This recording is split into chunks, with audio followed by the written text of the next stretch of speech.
Hello everybody, it is Ebontis and V Rising 1.0 is here, and this is going to be a beginner's guide for anybody who hasn't jumped in yet. If you find this, hopefully you find some tips from it, but the goal is to give you guys tips from your journey from like castle level 1 through castle level 3 to get you guys through a cool experience for basically like the first half of the game. Now, this is a lot from a solo player's perspective. I didn't do a lot in the world of PvP, so there probably are a few other guides out there for that. A lot of this is just more of a PvE-centric set of tips. Now, one of the first things is when you're building your world, whether it's a private game, a private server, things of that nature, what you can do is you can change quite a few game settings. Now, one of the main ones that I would recommend, teleporting bound items. I don't want something in my inventory to limit where I can teleport to, so I turned that off. Now, bat bound, that's like a later form that you get. I also didn't want inventory limiting gameplay, so I just turned these two off. You can change the length of the time of day if you want to. You can make the days really long, but daylight itself really short, so you don't have to mess with the sun too often. When it comes to inventory, one thing I would recommend without changing too much of how the game plays, if you don't want to mess with durability on your items, turn that off. And if you don't want to mess with how much you can hold, like if you're farming resources and you want stacks of ore, for example. Well, if you want a stack of ore to hold 500, or you want that stack of ore to hold 1500, if you want to make your life a little easier just on the inventory management side, go with the inventory stacks multiplier being higher. Now, you can change your actual power, your health, that kind of stuff. I didn't want to get into too much of that, so be careful when it comes to that. Also, when it comes to building, you really want to have a cool time building. You don't want to be limited too much there. You can change how much resources you get so you can have a really good time building, but you can also change how tall your castle can be, like up to 6 floors. That may be a PC requirement, so be careful there. But also your territory tile limit, like as your territory has a certain number of tiles. Well, if you have 6 floors, 50 tiles isn't going to go that far. So maybe if you have a lot more floors that you want to mess with, maybe you can crank up the amount of tiles that you have available to you as you level up. So it's personally a preference up to you.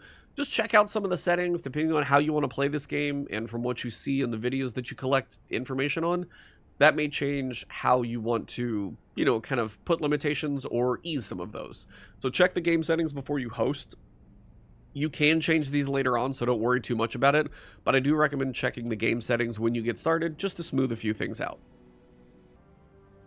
So don't mind my castle too much. It's going to be on the less decorated and unorganized side. Most of what I've been doing lately is just trying to progress through the game, unlock things, kind of get a feel for as many pieces of information that I can bring to you guys.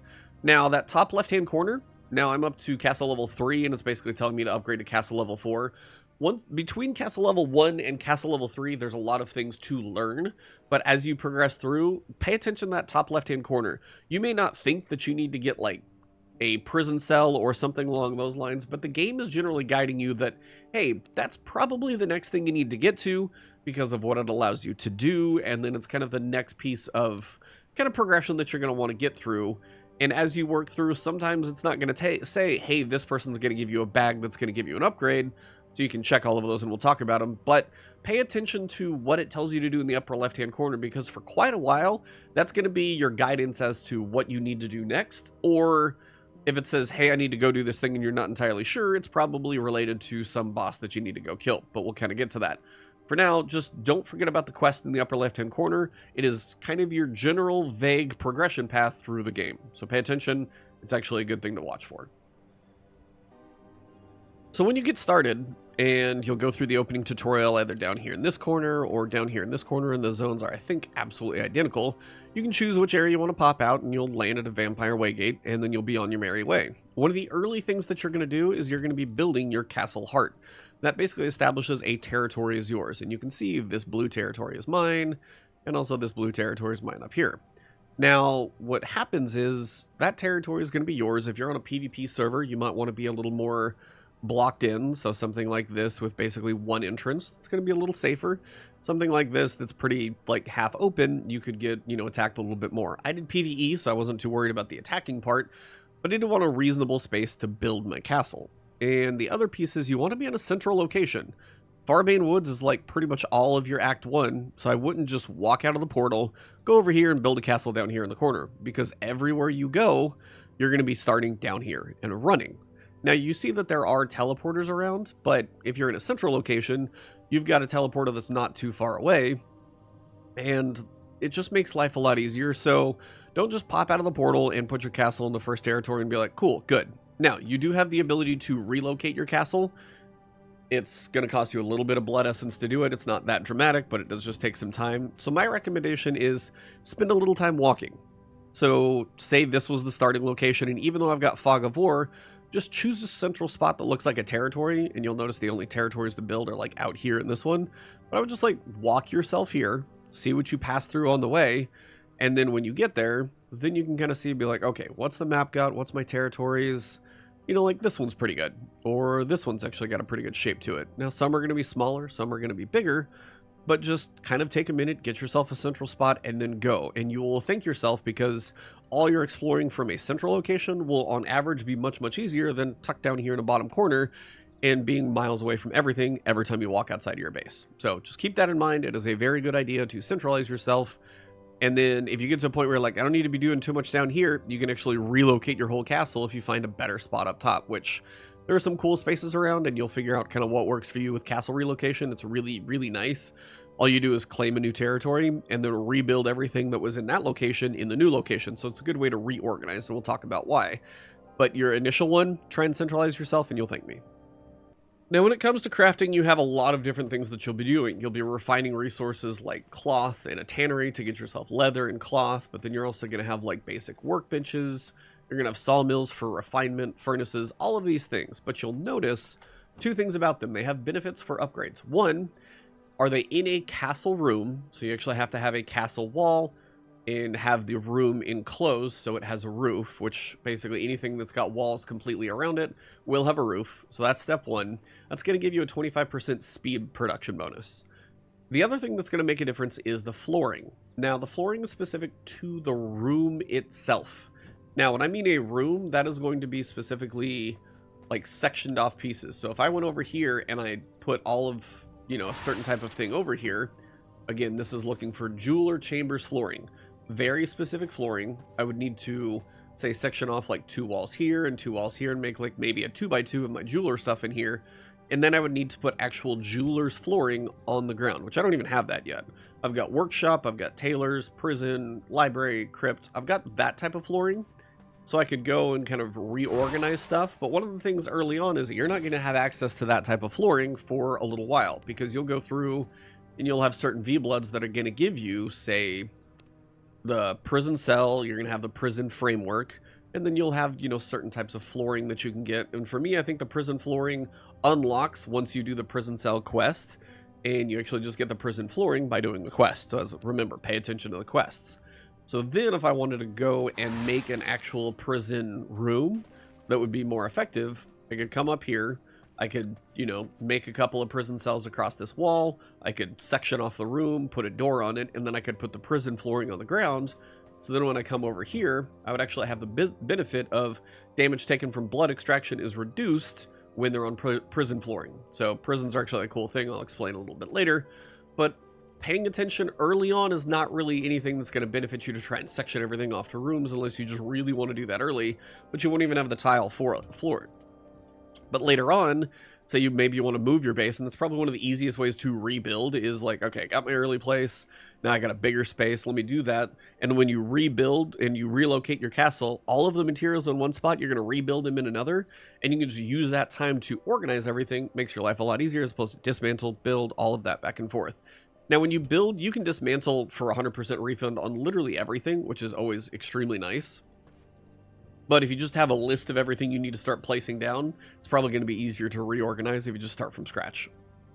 But paying attention late game, that everything can have its own type of flooring will actually help you have quite a benefit to costs as well, because things do add up if you start doing things on mass scale. Having that flooring and like multiple furnaces and then refining, you know, going for the high level stuff, that's when it's going to make a difference. So early on, I wouldn't worry too much about flooring, rooms, and all that stuff. Just get everything in there and function.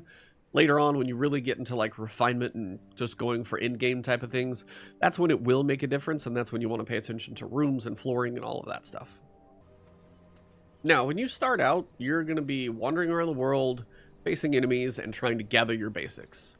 And you'll notice as you walk around in the world, if you have an axe, it's going to do more damage versus wood. So if I hit this tree, I'm going to hit it for 12, 18, 18, 40. So it's like on average, you're going to do a good chunk to it.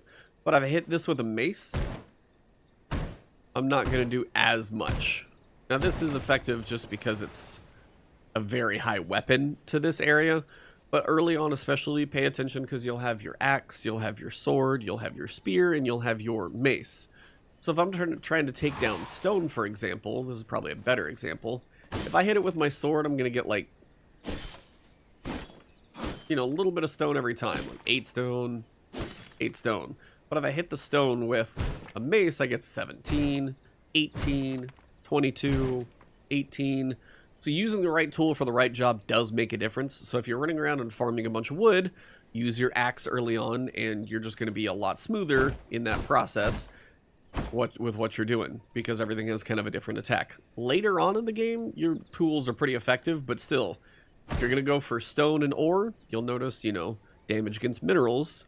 I've got a sword that's good against vegetation, so if I'm looking for getting plant fibers and going around and just chopping down some trees and clearing some stuff out, my sword is much more effective.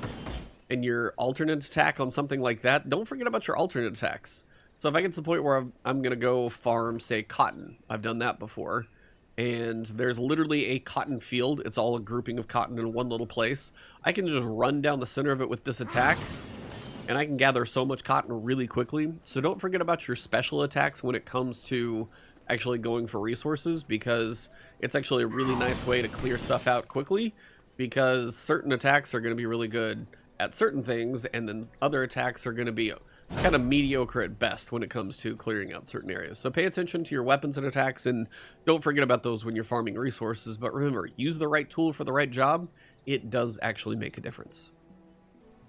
And when it comes to early on, you are going to want to gather just about everything. I mean, when it comes to plant fiber, you're eventually going to have a use for that. When it comes to wood, when it comes to rocks and stones, you've got bones and hearts and other things that are out here. You've got so many things that you're eventually going to find and pick up, like tainted hearts and paper. You're going to get a use out of paper. Pick up literally everything. That's also why I say in the game settings, don't mess too much with your inventory stack size, because you're just going to be better served if your inventory stack size is bigger, so you don't have to worry about it. But truly pick up everything, save everything, like bones. I can't tell you how many times that those are going to come in handy later on. There's just a lot of even random rats on the ground, and then flowers and all these little things. If there's a resource, you don't need to run around and like literally attack every plant as you walk down the road. But when it comes to your inventory, save everything. So that's why early on, even just a bunch of basic chests like I've got in my inventory is going to be a good way to start organizing and saving things. And you can probably do a better organization job than I have. I kind of know what's generally in these areas. You can go to material storage that are going to hold more, and that's going to help you as well. But as you unlock more storage, it's going to give you lots of options of where to put stuff, where you can hold alchemy and tailoring and knowledge and all of those types of things. You'll get a lot more later on. You've got your vampire lock box that's truly only for you, so those are specific to you, and all of those things. But when it comes to farming materials, keep everything. And when it comes to like gems, I've got probably more than I need now. I've got a lot of blood essence and even like bones and plant fibers, but I mean, I've had thousands of this stuff and I tend to find a way to use it. So I just recommend picking up stuff and saving a lot of it. And eventually you'll notice later on that you might not think early on that you need something, but later on, you'll start refining some basic things into stuff that you can progressively use higher and higher. And it's just kind of that progression of materials that you won't think about early. And later on, you'll think yourself that you saved some of that early stuff. So farm everything, use the right tool for it. And overall, your later game progression will kind of thank you when you're stocked up on supplies. Now, there are going to be times that you're looking for certain supplies. And you're like, where the heck do I get those? Well, the nice thing is the game kind of tells you. So all of these little circles are regions. So you've got a wolf den. Wolves are going to drop rugged hide. There's probably also going to be hide and bones on the ground. Over here, we've got a bandit encampment. They might have some whetstones over here. Come over here, you're going to maybe find a few planks and coarse thread and paper and that type of stuff over in this region. So if we walk over here, and I always like to kind of set my guide because that way the mini-map is usually pretty straightforward. And you can change if you want your mini-map to move.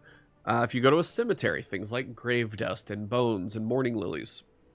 Those are going to be around cemeteries. Those are going to be based around skeletons. If you come up here, you got whetstones. Sulfur is going to be in certain locations. You can see this one specific to up here. Fishing lake. So there's a fishing piece of this game, and there's certain fresh fish that are going to be around. There's a bear cave. So you're going to obviously find hide in the cave, but also a certain type of flower is going to be in there. Over here, you've got fire blossoms. So it may take a little bit, and you may have to do some looking around. You know, there's going to be a copper quarry. You're going to need copper early on to level up from basically bone gear up to copper gear. So you're going to want to find this quarry, and you're going to want to farm it quite a bit. There's a whole copper mine that you're going to go into at a certain point that's kind of underground, which is nice, so you don't have to worry about daytime. But then copper ore and copper ingots, farm as much as you can while you're in there. Every single one of those ore veins early on, you will use them all. So farm all of the copper you can, save it up. The banded armor, you got some stone dust over here. Little stuff like coarse thread and paper, and then there's also merchants I'll get to a little bit later. Over here, you can see this is just a meadow, so you've got flowers galore up here. There's also a certain boss that's up in this general direction. So if you look over what these little territories are as you explore, and you won't know until you explore, because I can't see the territories until I'm here.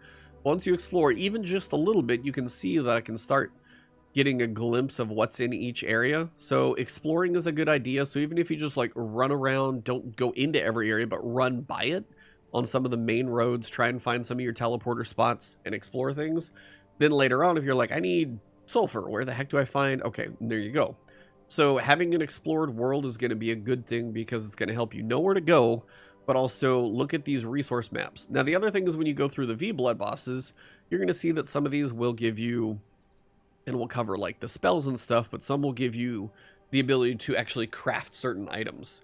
So by taking out Keely the Frost Archer, I have the ability to actually make leather, which until I actually defeat her, I will not be able to do that. Same thing when I get to this guy. Material and gem storage. I can make a large chest, material storage, and gem storage. That's just something I can't make a large chest until I beat this guy. So V-Bloods are another way that you're going to unlock weapons. You're going to unlock workshops. You're going to unlock furniture. You're going to unlock also spell points by defeating all of these enemies. Like a tomb. And this is a guy like Goreswine the Ravager. So that's just like a nasty pig. But you can raise skeletons. You can have rings that you can now craft. So a lot of the game isn't just spelled out for you like, go kill this person, do this thing. It's going to say, hey, you know, you've got the option, you can track this certain, you know, V-Blood. If you track them, you're going to, when you defeat them, you're going to be able to get a Traveler's Wrap, which is going to give you a little sun resistance and health. You're not going to have anything in that wrap category of your inventory until you defeat her. The ability to make a whetstone doesn't happen until you get a furnace. You get workshop flooring. And then your ability to get a furnace actually comes, I think, a little bit later, even if I remember correctly. So it really is just, and one of the early ones that you're going to do, the Alpha White Wolf, go defeat the wolf because you'll get wolf form and you'll travel around faster as you're running around and exploring. That's a good thing to do. So try and get that one first, and that's going to help you quite a bit. So all of these little things that you'll go through and kind of progress through, they all start unlocking more and more things that you're going to be able to do, like fishing. The whole thing of fishing comes from this guy. The bear form, you've got this guy. I was actually looking for the furnace. I actually forget where that one's at. That may just be a progression that happens pretty early on with the quests. But as you're running around the world, you may not know what you need. So those are the places that you're going to look. If you're like, I need to build this thing or I don't have it. Or the quest says I need this thing. I'm not entirely sure where it is. Check the world if you need supplies for certain things. Check the V-Bloods if you need like a progression-based thing. Because as you work through getting gear, that's how you're going to know what's next. So progress through, work on leveling up your gear. So that gets to a point of we should probably talk about gear. So yeah, gear level and physical power and spell power and all of that. When it comes to this game, there is no XP. There's no leveling up by just going out and killing more and more and more enemies. It is all a gear progression system.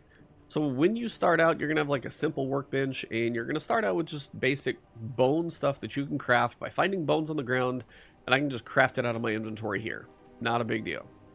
Then you'll be able to find some materials, and then you'll be able to level it up from this basic level, and you'll be able to take it to the reinforced level. And then after a little while, you'll finally be able to make copper materials. And that's why I was like, farming copper is really good because that starts to level you up even more. Then you're going to get recipes that are going to allow you to make merciless copper. All of that is the progression of your gear, and as you work through getting better gear, both weapons and armor, that's how you get stronger. And it's the combination of your armor, your cloak or kind of back piece is not going to give you a level, it's just going to give you stats. Your jewelry will give you a level, so that thing will actually count towards you. Definitely will count against you too. And then it's the weapon you have equipped. So say I take my just basic sword at level 50 and I'm level 55.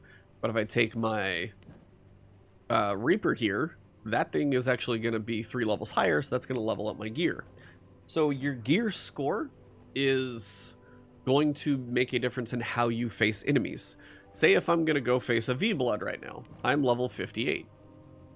So you'll notice I come up here and it says I am 0 gear levels higher, so we are officially matched. We're going to be even. But if I go to try and take on somebody that's level 60, they are 2 gear levels higher. For every level that you are under what you're fighting, you are going to be doing 4% less damage and taking 4% more damage. So, for example, if I were to go fight them right now, 8% more damage taken and 8% less damage done. Sounds like a lot, but you can probably still manage the fight. But if I use just the wrong weapon, going into the fight, if I just want to use my sword instead, and I go take on them, all of a sudden now I am 5 levels lower. Literally just because I'm using the wrong weapon. But at 5 levels, that is 20% less damage that you do and 20% more damage that they will do. So pay attention to your level and pay attention to what you're fighting. That difference is going to be a thing. But you also notice you can be over-leveled. So they are 2 gear levels below me. If something is below you, you're going to do 1% more damage to them and 1% less damage taken from them. So being over-leveled isn't quite as powerful or beneficial as being under-leveled being detrimental to you. So pay more attention to being at the right level for going up as opposed to, you know, once you get to a point where you can fight something at your level, you'll notice it's not as bad. And if it's a little bit over, then cool. But it gets to a point where if you're a 10-point level difference than something, you're pretty much just going to get destroyed and likely not be able to kill them, because I can't even attack a level 70 foe right now. Like 66 is a big stretch because I'm 58. But if you get all the way up to 70, I'm not within 10. So there's a point where I'm just going to get worked. Now I've taken on a couple of skulls. I would not generally recommend it, though, unless you feel like you can kind of kite them around and keep them safe and away from you. So playing your gear level is a thing, and working through progression to get your gear is part of how this works. So when you actually build a simple workbench, you'll be able to work on, like, the copper stuff. But you won't even see, like, the copper longbow early on. That's something you're going to actually have to go to a merchant, and you're going to be using your copper coins that you've got. Silver coins are the second tier, and then there's, like, gold coins or sun coins or something. And the different coins that you use are what you're going to buy books at vendors.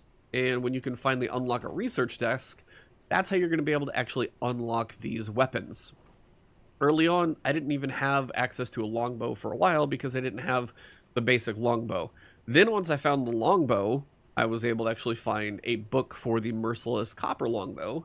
And that was how I was able to upgrade. You'll notice in the armor category, I found the Warlock set, so I ended up making that full set and getting the benefits from it. But I actually didn't find the full set of kind of everything so far. Now, the way you're going to find some of this stuff is books that you can find at vendors. Sometimes the books are going to drop off random enemies, so pay attention to what's in your inventory. You might just have gotten a book that could be beneficial to you. And then sometimes you can also take paper at the lower level, scrolls at the level above. I think it's like parchment or artifacts or something that you can use, whatever the highest tier is. But you'll take like 50 paper. I've got a little bit here, but I've got more, and you can eventually get to farming paper. So really farming resources and being efficient at resources lets you do a bunch of stuff. But if you take 50 paper, I would literally just discover a random thing on this page. And you can keep doing that until you are completely exhausted and found everything, because you'll just keep going discover, discover, discover if you have enough paper to do that.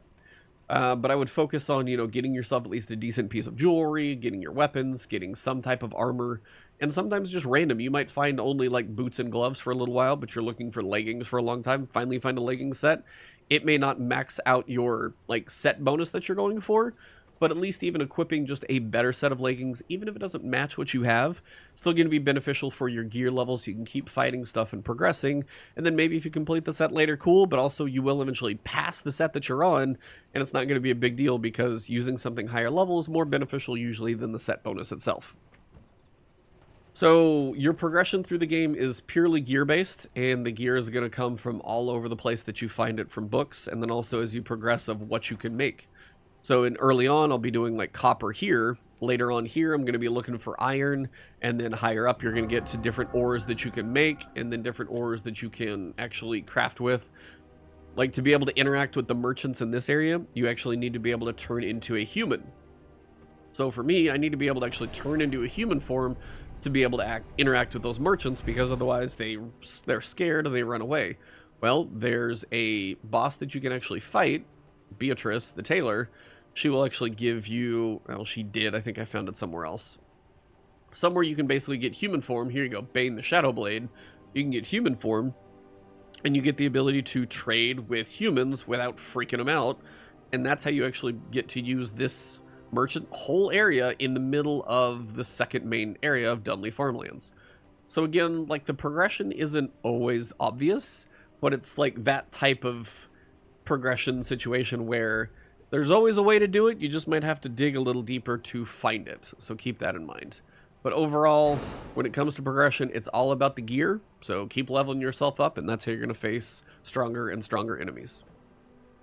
Now, when it comes to some of your abilities, you've got your basic weapons. You've got your swings, you've got your alternate ability, you've got your, like, third ability, and your weapons are going to get better abilities the stronger they get. Like, at first, you only have your basic attack, and you're just going to be, like, doing the basics, and then you're going to get, like, the copper weapons, and then you're going to get your alternate attacks, and then when I got up to iron is when I actually got, like, this third attack, and that really kind of lets you flesh out and have some fun with these weapons to do some pretty cool stuff that honestly has made me feel a lot more powerful, have a lot more options. I love this thing, by the way, the Reaper. So cool.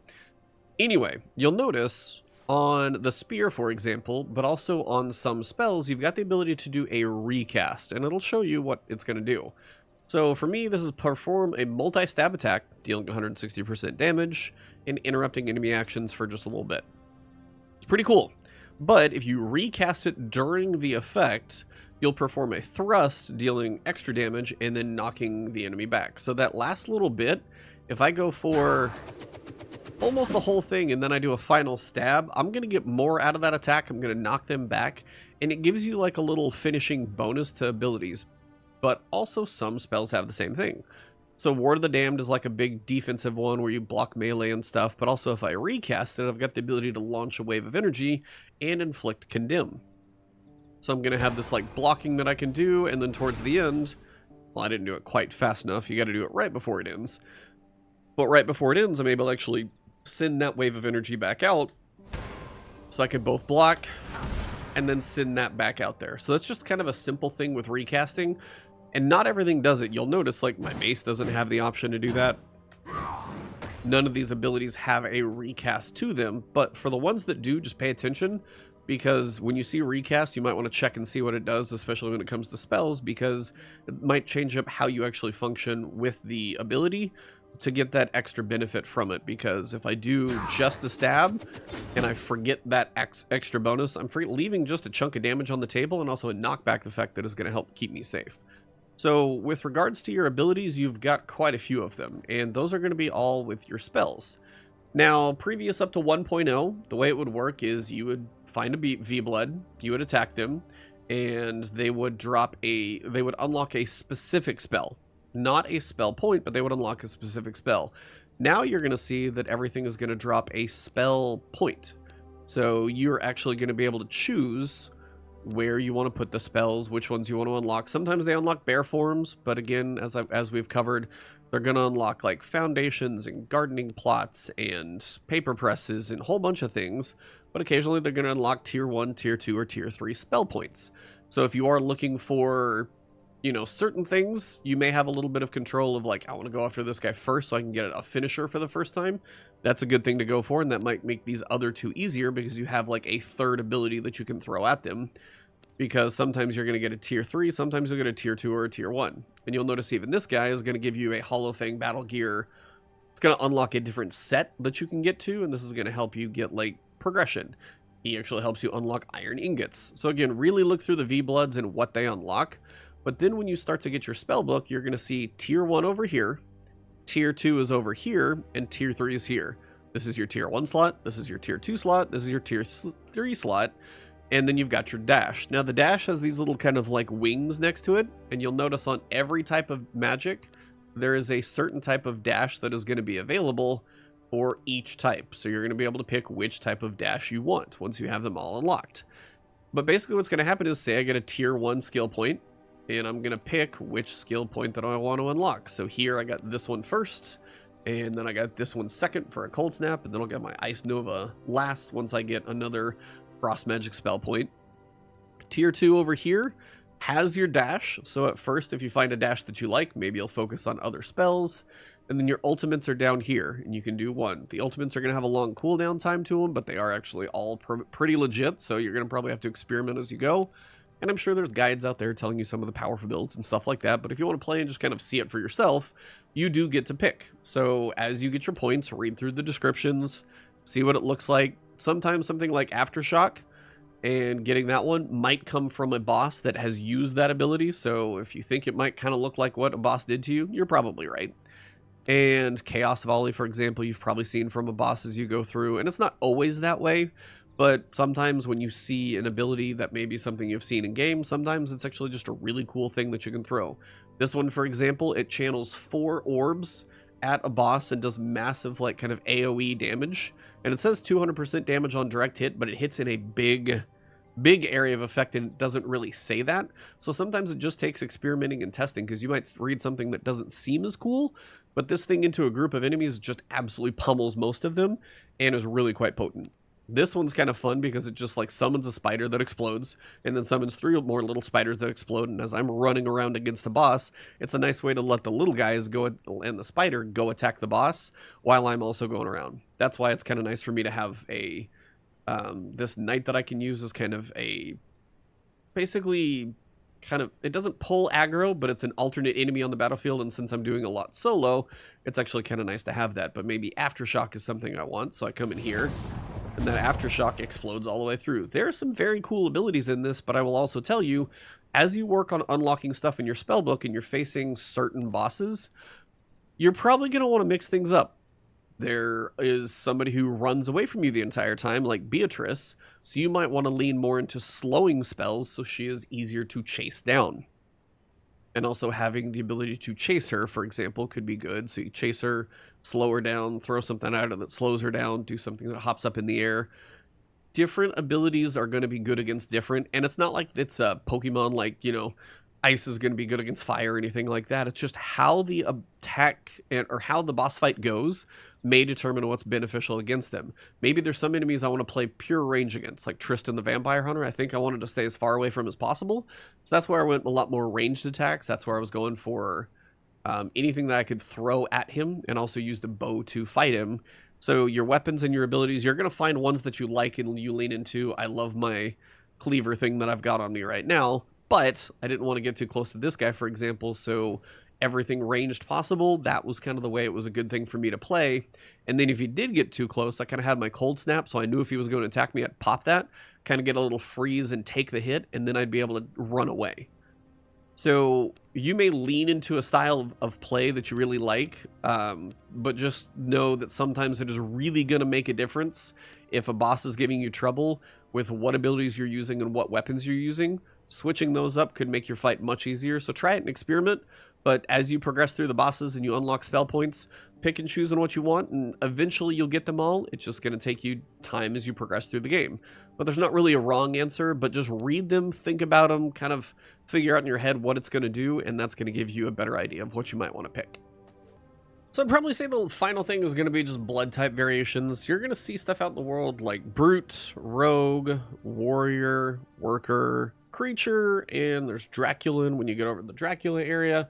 There's a lot of different blood types. I'm sure there's wikis and charts for all of those. The idea is the better percentage of the victim that you find, and I say victim because you're going to suck their blood, the better stat benefit or better benefits that you're going to get from them, but also the type of blood that you get is going to determine what the benefits are.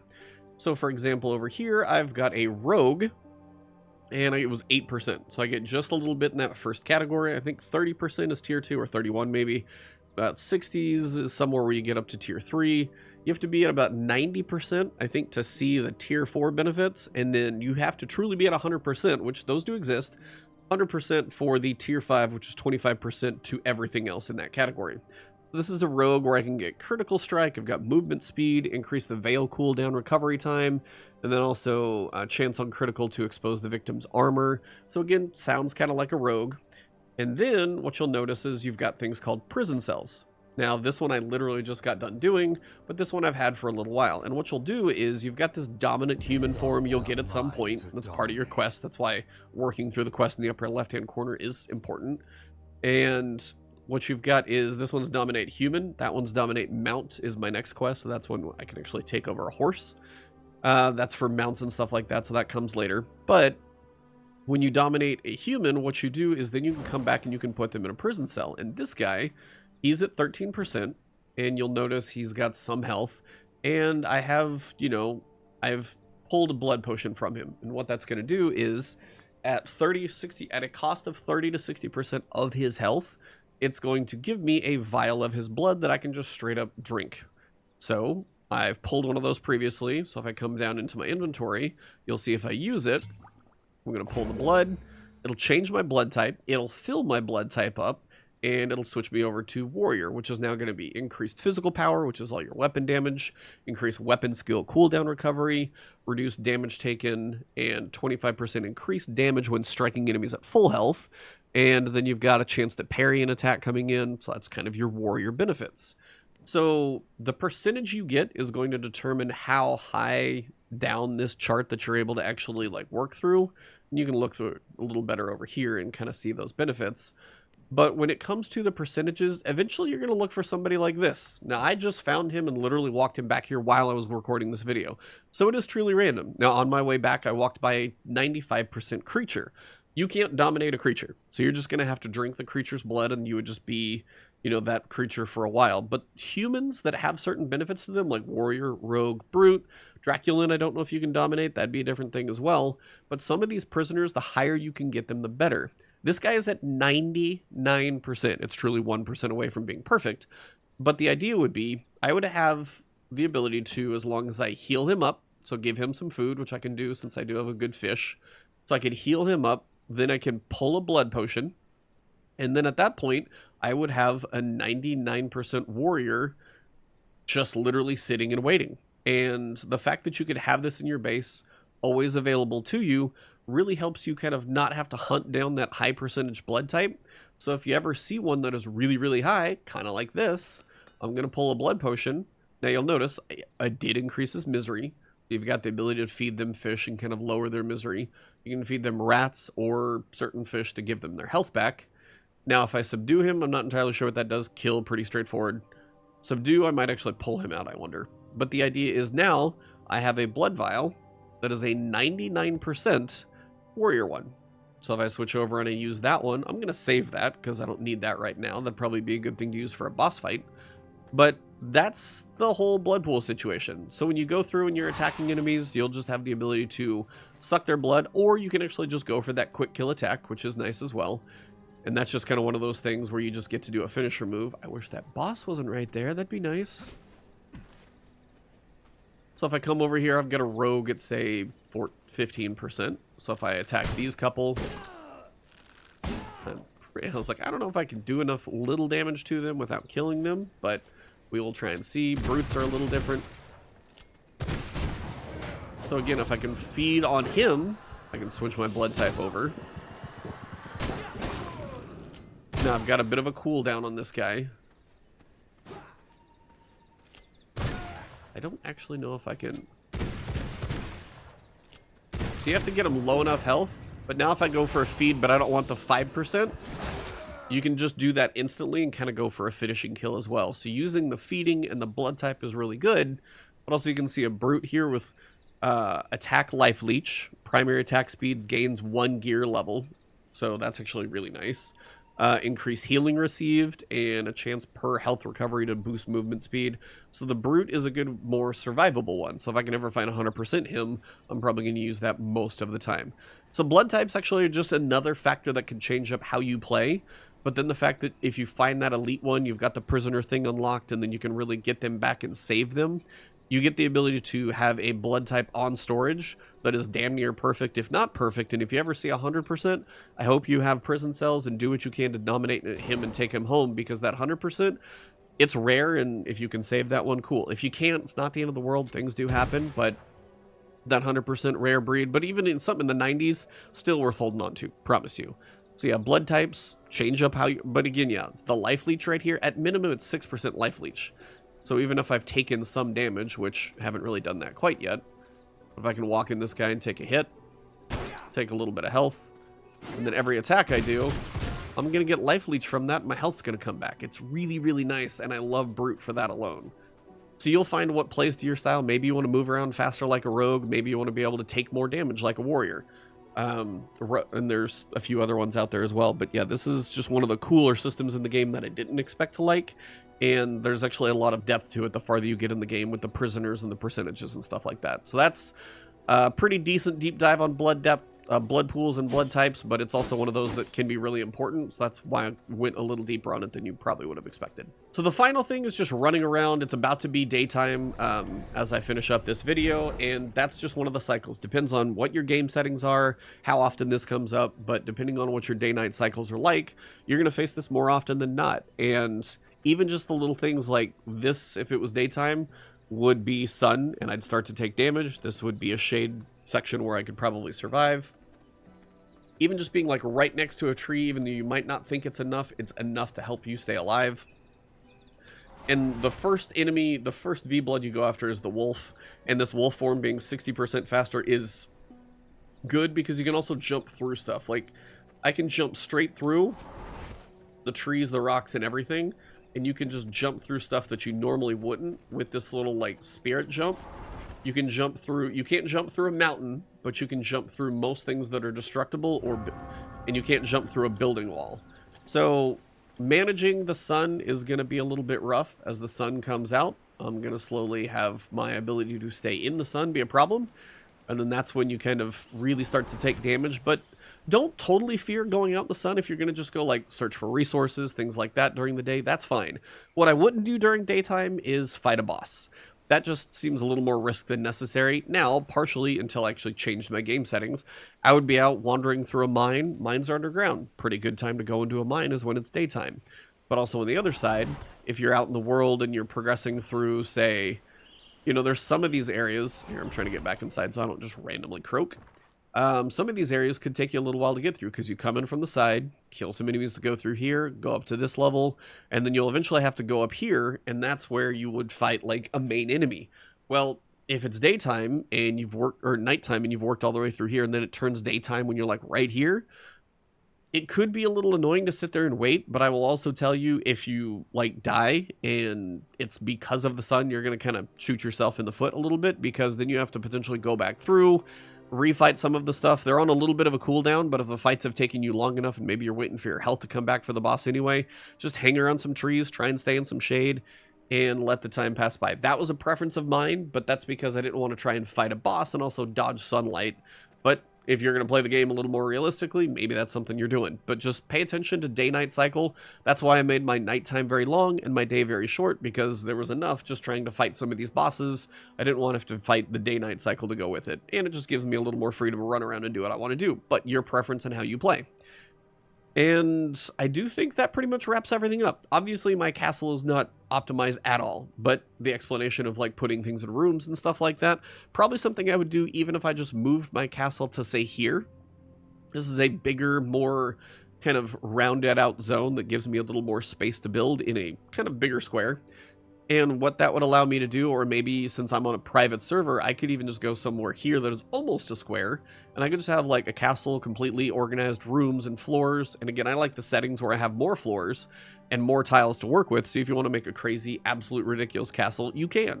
A lot of the cosmetics are going to be some stuff that you unlock, but there's also some of the packs that you can buy for cosmetics to make your castle look really cool, like the new Castlevania one looks kind of badass personally.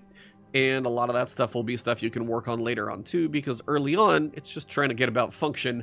Fashion for me would come later, but you guys can prefer on what you want to do. So this is kind of my wrap up to the guide. If you enjoyed it, learned anything from it, drop a like on it. If you enjoy my content, whether it's this, Destiny, many other games that I cover, hit the subscribe button, hit the alert bell. It's a good free way to support the channel. If you want to find me streaming over on Twitch, I do that all the time. Just depends on if I'm healthy or in town, which was not happening for the last couple of weeks. You can find me over on Twitter. Or if you think there's a tip that I forgot to add that's really important, you guys can combine all those in the comments below. So leave a comment if there's good tips you liked or ones that I missed as well. Thank you guys very much. Good luck out there in your V-Rising, and I hope you enjoy the game because I've been having a blast, and I think they did a great job with the 1.0 launch. So everybody have a good time, and I'll see you in the next one.